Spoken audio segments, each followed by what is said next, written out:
Hey guys, this is Corey from Redefining Strength. Welcome to the Fitness Hacks Podcast. This is a show where I share all my free workout and nutrition tips. I'm not going to ever fill this episode with sponsorships or ask you to buy anything. All I ask in return is if you're enjoying the podcast to leave a review or leave a 5-star rating. Or even better, share it with someone you think it might help.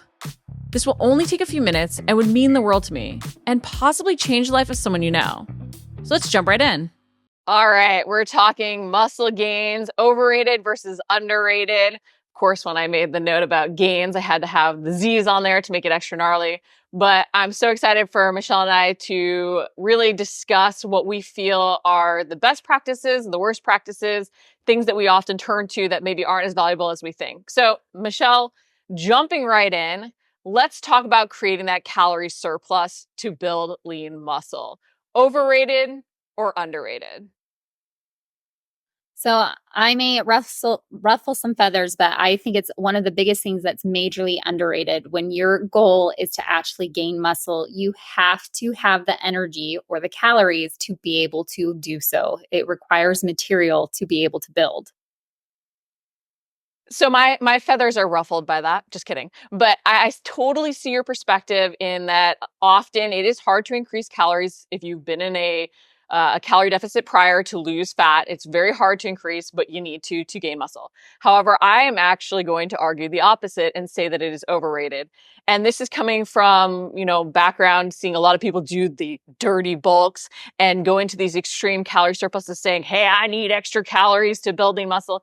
You don't need as many extra as you think. And your glycogen stores can only store so much glycogen. So I will argue overrated because there is nuance to it. Yes, you need extra energy.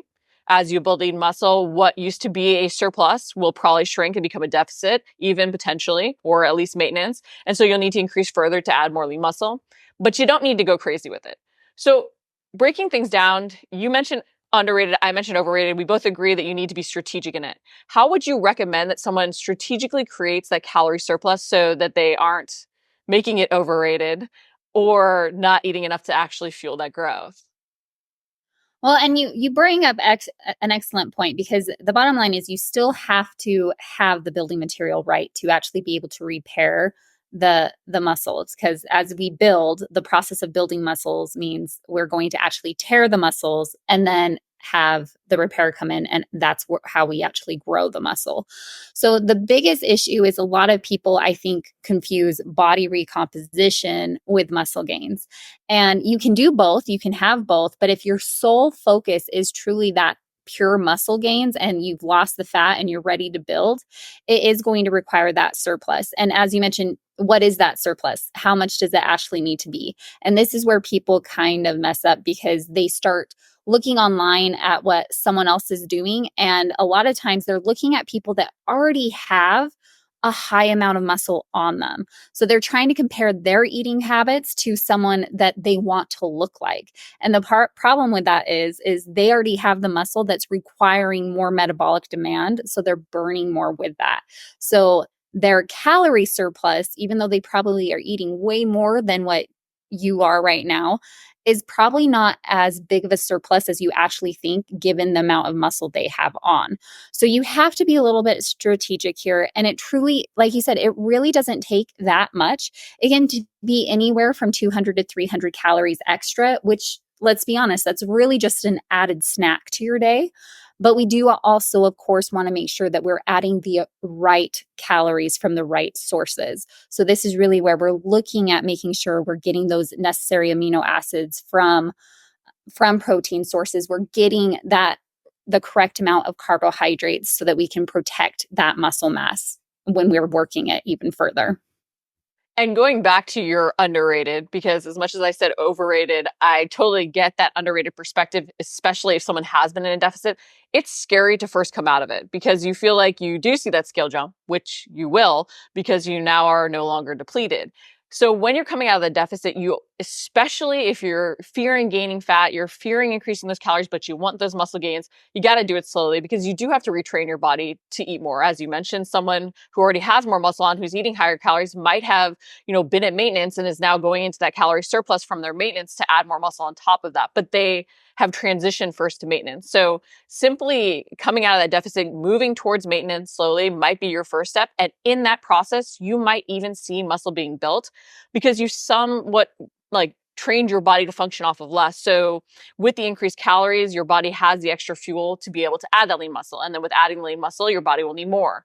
So just know that it is a slow transition out of that deficit if you've been in a fat loss phase, but you can't fear seeing that scale go up a little bit because you're no longer depleted. Yes, exactly. And I think that's honestly one of the biggest things is when you are truly solely focusing on the gains and not necessarily body recomp, the scale is not going to be your friend. Measurements are, but the scale won't be. And macros still matter a lot. There is no debating that. I'm not even going to give Michelle an opportunity to say overrated or underrated. Macros still matter a lot. We're actually going to touch on one macro specifically in a second. But before that, I want to jump to a workout. Overrated or underrated, heavy weights for building muscle. Michelle, your opinion. Underrated. All I'll let right. you And so go. I'm going to argue with you here just a little bit. And for a good reason, because I do agree weights are very important. And I'm doing this more to present the nuance in things and the opportunity in things. But I'm going to say overrated. And the reason why is weights are the easiest way to create progression, especially when you're starting back, especially as an advanced lifter. Yes, you need to challenge yourself with loads. But the more advanced we are, the more we're going to be hitting that upper limit potentially in what we can lift with different moves. So we've got to see opportunity in other progressions to keep driving that same stimulus for muscle growth.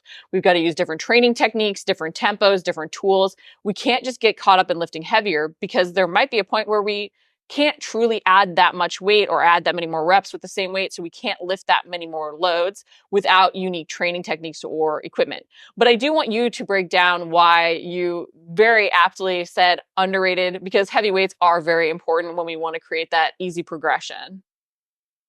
Yeah, and I took it kind of from the perspective of someone that's new to trying to gain muscle. So when you are new to the game, because of course everything you said was absolutely 100% correct, and there's a lot of different ways that you can grow muscle. It doesn't have to just be heavy lifting. But I think a lot of women specifically shy away from heavy lifting. And the problem with that is you do have to be a little bit more smart about how you go about trying to gain muscle if you're not trying to lift heavy. So kind of it's maybe a little bit of, I don't want to say the lazy route, but it makes it a little bit easier if you're new to the game and you are just starting to try to lift heavier and progress with your weights that way. And this is really just because it is going to create that muscle tension or even that time under tension that your body requires to actually be able to stimulate muscle protein synthesis. So by just creating that heavier lift or doing a heavier lift, you are going to be able to get there quicker. And it's the same with also just having that progressive overload, being able to lift heavy and, as you mentioned, progress and sorry, excuse me, get to that next point where you're even lifting heavier. That is going to be able to actually have a bigger effect on your body to be able to signal for muscle growth. And of course, you're going to have more muscle tears, which is going to require, more rebuild or more repair. So there's a lot of benefits to lifting heavy. But as you mentioned, like we can't get completely stuck into it's the only way. But if you've been shying away from it for fear of that you're going to get too bulky or for fear that, or just women in general who sometimes we don't always lift heavy things, I would definitely encourage you to start lifting heavy and challenge yourself at actually trying to progress to heavier weights. I love that you mentioned that specifically because not even talking just about purely muscle gains, like heavy weights are so important for us being functionally fit till our final day on this planet. And I think, as women fearing getting bulky or even the fearing of getting older and lifting heavy, that is definitely a fear I've seen popping up, oh, I'm too old, I shouldn't lift as heavy. No, you need to challenge yourself even more because if you're not creating that stimulus for growth, that stressor in your training, you are not going to cause your body to build and repair because as we get older, it does get harder to build and retain lean muscle. So we need that same stimulus. We cannot fear lifting heavy. It's use it or lose it. And so the heavier we lift, the more we can handle loads in everyday life. So not even just talking about muscle gains from an aesthetic standpoint, but that functional strength we need. lifting heavy is so important, even as we become more advanced and might have to use those other drivers of muscle growth, the other forms of progression to really see those muscle gains. Going into the next topic, meal timing, overrated or underrated? I'm going to go overrated on this one.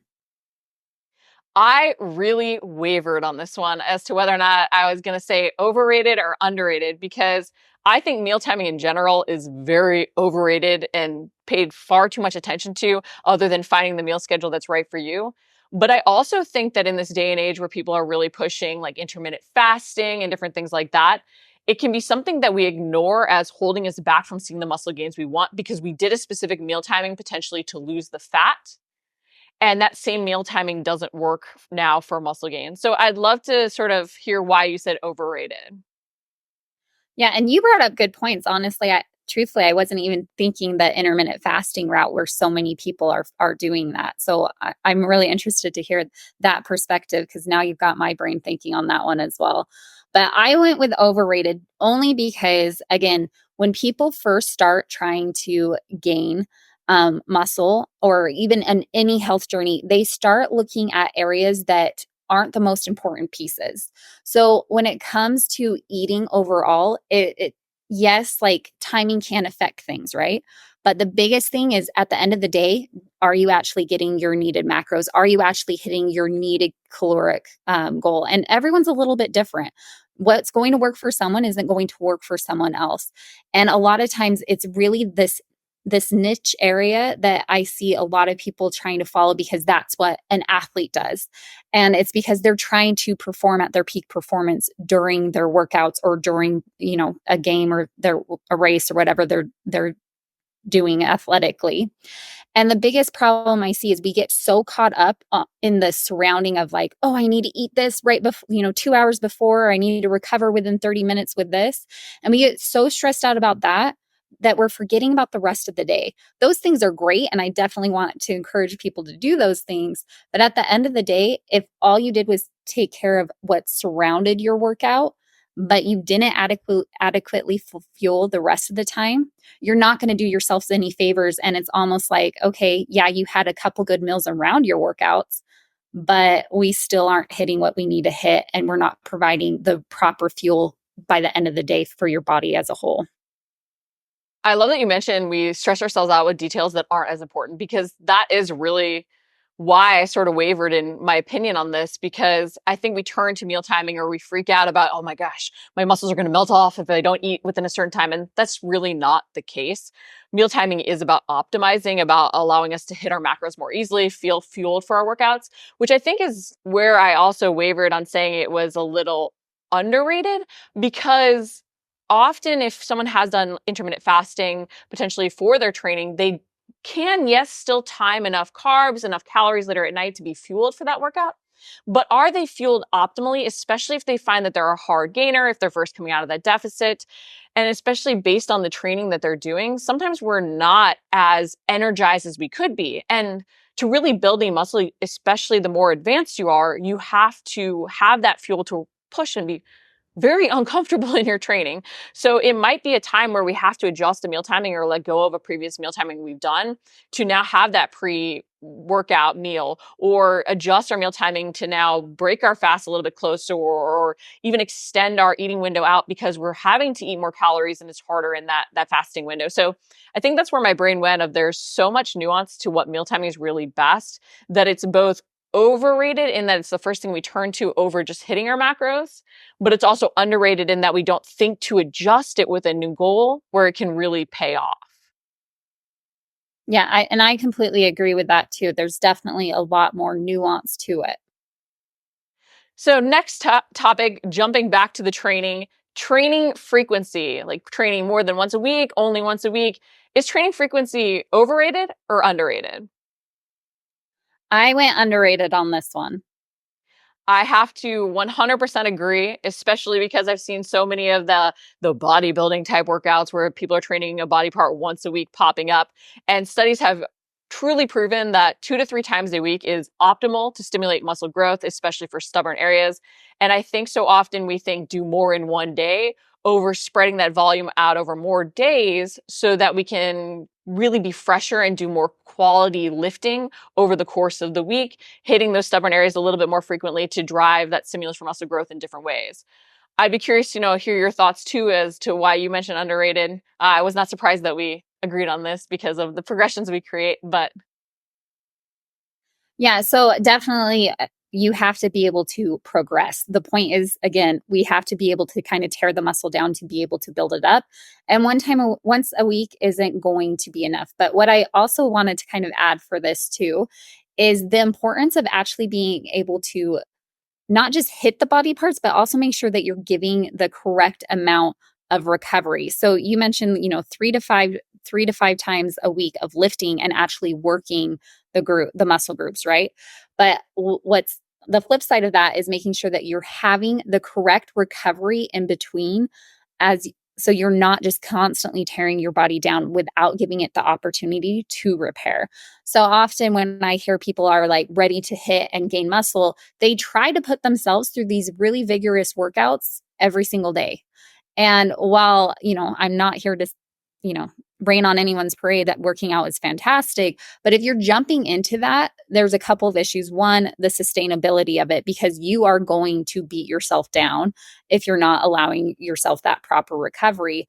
But on the flip side of that, you are also probably not doing it with a game plan. And I think this is the most important part, is actually having that game plan of what muscle groups you're going to work and laying it out so you're not just hitting not only just one area over and over again so that we're able to stay balanced, but you're able to give that area recovery time as you work a different area. that is truly so key. If you're training 5 days a week, how you're going to break things up is going to be very different than if you're training 3 days a week. And in that like training frequency, you have to consider training intensity, training volume, because doing a ton of volume, just thinking, oh, well, more is better is not really the case, because again, you're going to hit a point of diminishing returns. You're not going to be able to recover from it. But you want to think about, how can I vary the intensity and the way I'm working areas? So this isn't like I'm going to train, my glutes, my hamstrings, and I'm going to do deadlifts, the same deadlifts 3 times a week. You want to think, okay, I want to train my glutes and my hamstrings. What are the joint functions? What are the muscle actions? Okay, I might do a heavy barbell lift to start the week, knowing that's going to make me more sore, but do that when I'm freshest. And then later on in the week, I might do a unilateral variation. Maybe I'm going to do more of a metabolic stress movement that uses like a band to work my glutes, or a move that is a shorter range of motion for my hamstrings, or instead of the hip dominant movement to work the hamstrings, more of a knee movement. So like if you think about the hamstrings, because they are worked by both hip extension and also knee flexion, you want to think about, how could I include maybe something that's in an extended hip position with knee flexion, or in a flexed hip position with knee flexion. So there's a lot of different ways to work a muscle, and we want to include that diversity over the week. So now jumping into the next topic, bringing it back to nutrition and bringing it back to macros, carbs, overrated or underrated? I went underrated on this one.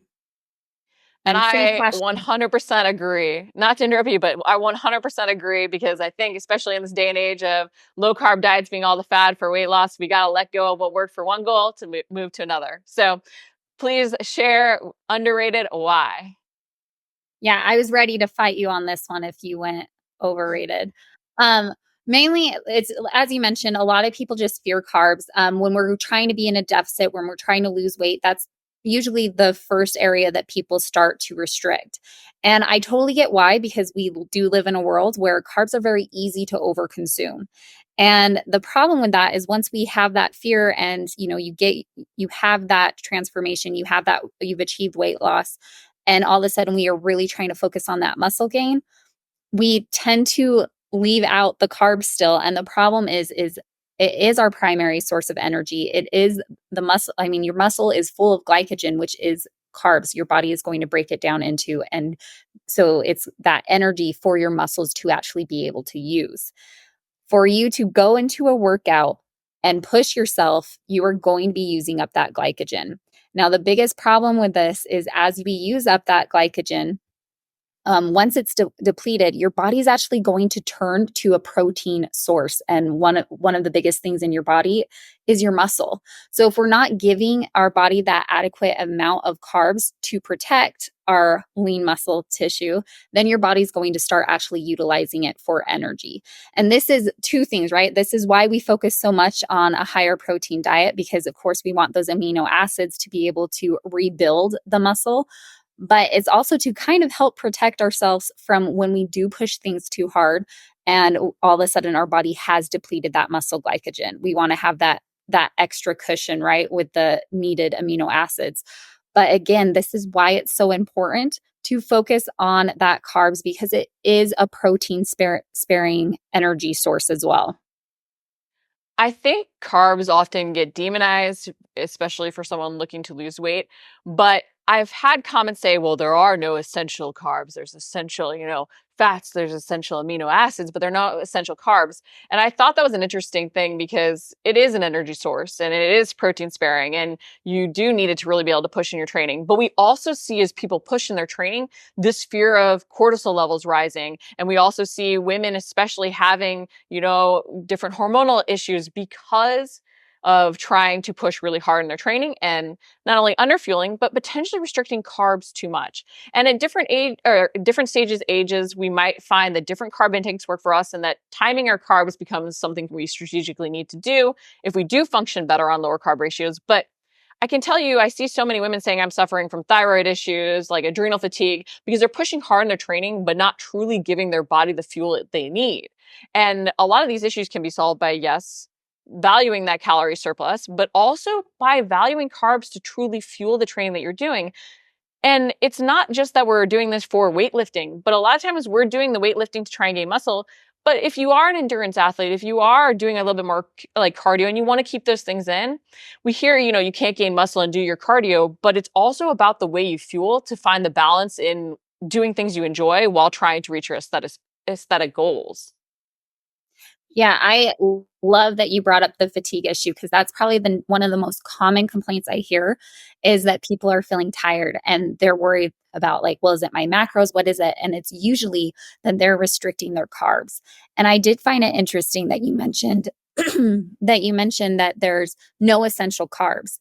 And the reason why is because we have carbs all break down to something pretty similar in the body that your body's going to use. So it doesn't necessarily, there are good, better, best carb sources, and we want to have quality carb sources. But it is true, there is no essential carb. All carbs are going to be utilized in pretty much a very similar fashion. And the reason why I love that is because I'm going to probably, again, cause some issues here. But a lot of times people get so stressed on, like, the type of carbs that they're consuming, that they forget that the type of carb needs change depending on how close you are to your workout, or if you are in a workout. So for example, you mentioned like the cardio person. If you are someone that is doing a lot of cardio because you're training for something and you're avoiding carbs, not only is this going to be detrimental, but if you're not consuming quick carb sources during your training, you are going to have more detrimental effect on your muscle itself. So that's really where what others would consider a bad carb choice, like, a quick Jolly Rancher or something, or hard candy, or even candy, something that's going to break down fast into glucose, is going to be a bigger beneficial for you, or the biggest benefit for you. So the biggest thing I just wanted to add to that is carbs. The source of your carbs is going to be dependent on what your goal is and when you're working out and the type of working out you're doing. But we do want to make sure that we are having adequate carbs. And macros are very important, but you bring up a super important point that there's got to be a balance, and that so often we just demonize something without seeing the value in it and the opportunity in it. And it actually made me think about how a lot of times, like bodybuilders, like different athletes would eat jelly beans because they were a quick carb source. And I was like, oh, jelly bellies are delicious. Anyway, complete side note. But moving on to number 6, I want to talk about progression. How key is it? Is it overrated or underrated? And we're talking about workout progression and designing that weekly schedule. So I went underrated on this one. And I 100% agree. And I am very biased in saying this, or maybe not biased, but very adamant in saying underrated, because I see so many people saying, I'm working hard, I'm doing, well, like really hard workouts, I'm doing workouts of the day, and there's no clear progression. And then they're wondering why their pull ups aren't improving, or they see improvement one week, but not the next week, or they don't fully see muscle gains. And it's because when you don't have something you can track, when you don't have something you're doing consistently that you can build off of, you can't really know if you're increasing weight, because if you do deadlift on one day and deadlift on a completely different day after other work, like other moves and other workouts, what you can lift might be very different, but it's impacted by what you've done. But you can't create that clear progression to know if you're truly challenging yourself in the way that you need. So throwing it back to you, you mentioned that it's also underrated. Your thoughts? So my biggest thing with this, and I was the type of person that was like, I get bored with doing the same workout, for multiple weeks in a row. Like I wanted that change up. But then I really did discover that it's that consistency and the stimulus, like to that specific muscle, doing that specific move is really going to be what's going to cause your muscle to adapt and to actually grow. So by repeating the workouts, you provide that consistent stimulus to encourage that muscle adaptation. And changing workouts just too frequently, it can actually prevent you from seeing some of those big gains. So again, this is coming down to how quickly are we wanting to get you to that end goal? And I truly believe if you're not approaching it with a progressive plan, you're going to find that it's going to take you a lot slower, because as you mentioned, you're not going to be able to really know how to even, or what you've done so that you can push yourself and lift a little bit heavier. So it's really about also being able to track that progress so that you know how to push yourself to get that gain. And then pair your nutrition with it. Not to mention, going back to your whole I get bored with things thing, because I think that is a common feeling. You can create a weekly schedule that is very interesting over the week and has a lot of diversity over the week. You just want to repeat that. And it doesn't have to be repeated for like months on end. Even just 3 weeks can build, and then a strategic change in maybe some of the variations you're implementing or slight training techniques. So it can be that slow progression where it doesn't have to be super rigid, but it has to be something week over week where you do repeat it for a few weeks to see that progress, but also not make yourself as sore or broken down. Because the first week of doing something new, you're going to be sore from all that new. And if you aren't conscious of that, you're not going to repair from it or recover from it. And that's going to make you see a point of diminishing returns. Constantly being sore is not an indicator that you worked hard enough. It's an indicator that you potentially have under recovered, or that you're just doing a ton of new things. And in that soreness, you change the way the muscles are activating. You change the way that you're able to push in subsequent workouts. So while something might feel tough, to truly create muscle, you have to create progression. And that means working in what's truly your 100% intensity, not 90% because you feel burned out. So when you're doing different things, feeling sore and you're feeling burned out, yeah, you're pushing hard, but is it as hard as you really could push to truly create that growth? So it's something we want to consider, that progression allows us to recover. It allows us to not feel as sore. It allows us to see those incremental adjustments and know that we're truly doing what we need to challenge ourselves to create that change. So moving on to the final topic we have for today, supplements for muscle building. And I did bring up creatine with this, but I want to touch on some other ones if you have any thoughts on them. Are they overrated or underrated for gaining muscle? So this is the one that I was really flip-flopping on. And because truthfully, I think they are overrated, but I also think they're underrated. So just to kind of explain really quickly, you can get the results you want without any supplementation. However, supplements are there to supplement a diet. So it can be easier on you if you are supplementing. And specifically, protein and creatine itself are two very well tested, very well researched supplements that do help with muscle gains. So it's one of those things like, do you have to have it? No. Does it make it easier? Yeah, it can make it easier specifically if you are someone that is struggling a little bit with your nutrition intake. I wavered on this one too, because it goes back to it's overrated in that it's things that people worry about first when they don't have their macros dialed in, when they don't have a clear workout progression. And supplements will not change a broken system. That's like putting, sort of like a piece of gum in a dam that's busting open with this hole, right? It's not going to stop the water from coming out. You need to truly patch it. Don't go do that, anybody. But you do want to consider it, because if you are a more advanced exerciser, if you are, getting older, going through hormonal changes where there is more chronic inflammation, or you're not utilizing protein as efficiently because you're getting older and you're struggling to gain that lean muscle, supplements can be that boost and that fixing of those nutritional gaps that, despite our best efforts, we can't always address because we simply need more, even while eating in that calorie surplus, even while tracking our macros. So I think it's a lot of opportunity to make improvements and things that we should look at, but you can't out supplement a bad diet. You can't out supplement a broken workout plan. Yeah, exactly. And that, I think that's so key to keep that in mind is I know it's cliche, but I'm going to say it again. Supplements are there to supplement. They are not there to fix, like you mentioned, a broken system. And I am going to kind of touch a little bit more on creatine specifically, because that is something that I do think a lot of people don't actually utilize when it can be very helpful for muscle protein synthesis.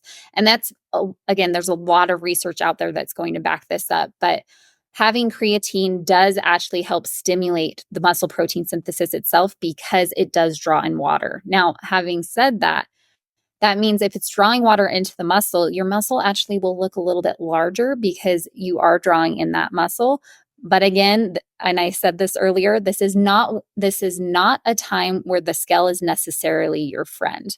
Because if you are also drawing in that extra water, you are going to probably see some bump in the scale if all of a sudden you start supplementing with creatine. So that's something to be aware of, that it's water, but it's also doing a lot of good things for you. It does improve recovery. There is some research that actually does show that it helps with the insulin-like growth factor. So the hormone that actually is relevant to muscle growth is going to improve as well. So I have to throw in an extra one because it's come up a couple times, and I think it's really important that we slightly harp on this. The scale for muscle gains, overrated or underrated? Um, I'm going overrated on that one. I am going to 100% agree, and I honestly brought it up because I knew you were going to say that. And I think that that's a really important point, going back to even the creatine, in that we have to embrace the scale going up, because if you add muscle, even if you don't add fat, and you just maintain your level of leanness, you're going to see the scale increase. If you gain 2 pounds of muscle, even as you lose 1 pound of fat, you're going to see the scale increase. As you come out of that deficit and you're no longer depleted, you're going to see the scale increase. With creatine and water retention, which you need, especially as you store glycogen to then fuel your workouts, help muscles repair and rebuild, you're going to see the scale increase. So if you get caught up in that number, you're going to hold yourself back from seeing those muscle gains. So I would recommend you step off the scale. You don't worry about it until you're at the weight you want to be, or like the look you want to be at, and then you can step on it, see what that weight is to now represent the body comp you want. But you track with measurements, you track with the clothing items, and see how they fit. Your thoughts? And track with the picture. The picture is going to be the biggest thing, because I am going to say this, and it's actually, you mentioned this before to me. We get, with clothes, you have to recognize that your clothes are probably going to fit differently.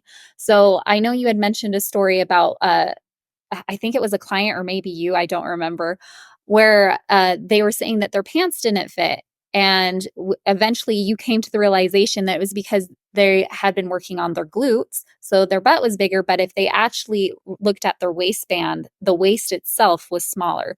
So you have to recognize there's going to be changes even in your measurements, but the goal is to gain. So you're looking at hopefully gaining, a larger bicep at some point, and probably a bigger glute. So clothes are going to fit differently on you, and that's not always a bad thing. So as you mentioned, looking at yourself physically via picture, or just being able to look at yourself in the mirror and realizing and putting a more emphasis on this is how you want to look versus this is what you want the number on the scale to say.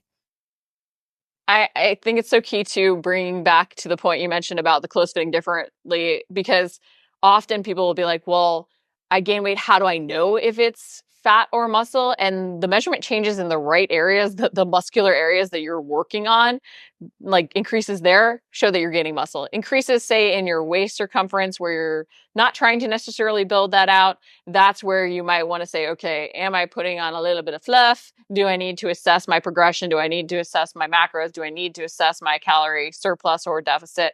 Well, in this case, surplus, but potentially even take it back a little bit, maybe even do a mini cut for a deficit, which is a conversation for a whole another day. But assessing where you're seeing those measurement changes can really impact how you might interpret the results. Michelle, any closing thoughts in terms of tips if someone's really seeking those muscle gains? Just really quick, because I feel like we covered a lot and definitely a lot of good information for everyone.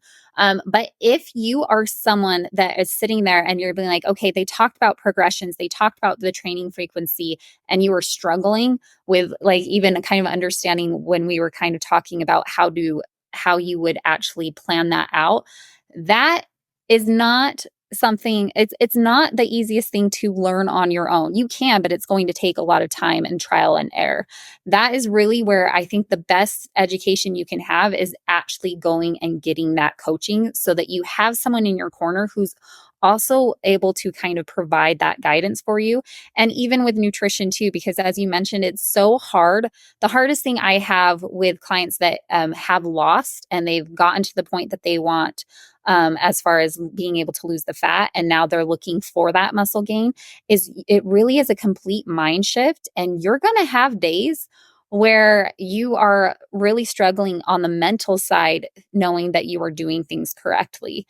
And so just having that person that's in your corner or that community that's in your corner that's going through the same process is really going to benefit you in getting you to your success a lot sooner.